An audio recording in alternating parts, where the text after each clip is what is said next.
wine. Yeah, it's that time of year again. So cranberry wine is really popular at Cooper's Hawk this time of year for obvious reasons. This year I'm going to use it in a lot of different ways for my Thanksgiving dinner.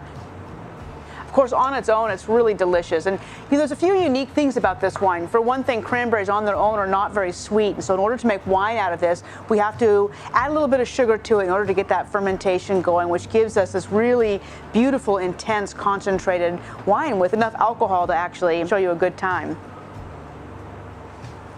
4.5 pounds of fruit go into one single bottle of cranberry wine. And it tastes like cranberry juice. It's got that really beautiful kind of tangy, tart sweetness to it, a little bitterness in the end as well, which makes it really refreshing. And it's not too sweet. It's really pretty comparable to cranberry juice, but a little bit more rich. And there's a few ways that I'm going to be serving this at Thanksgiving dinner. One of them is actually during the dinner itself. I have an aunt who's not really a big fan of wine. I swear she's not related to me. And she, actually what she likes is things are a little bit sweeter, a little bit fruitier. So she's going to be enjoying cranberry wine all throughout Thanksgiving dinner because really it's a pretty awesome accompaniment to turkey. But I'm also going to be serving this wine as an aperitif. So what that means is that before dinner, we'll have a little sparkling cranberry mimosa of sorts with sugared cranberries on top as a garnish. So a little bit of cranberry wine along with our sparkling Moscato, which has just enough sweetness to it to make it a little bit fruitier. So these two together kind of set the mood right.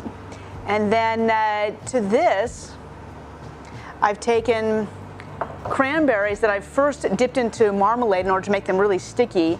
And then by rolling those cranberries in sugar, that sugar sticks to them and it makes a really festive little garnish for our sparkling cranberry mimosa. Then the morning after, we're going to do something else entirely different, which is a revisit of a cocktail that I made a few months ago, which was the Cranberry Almond Brunch Punch. So along those lines, I'll be taking, and you don't need a measure on this, it's really all about taste, a little bit of cranberry wine and a little bit of orange juice. And then to that, I'll top it off with some ice. And then we'll finish off the wine with our almond sparkling wine. So this adds a really incredible, complex, nutty character to it. And we'll throw some cranberries in there for show.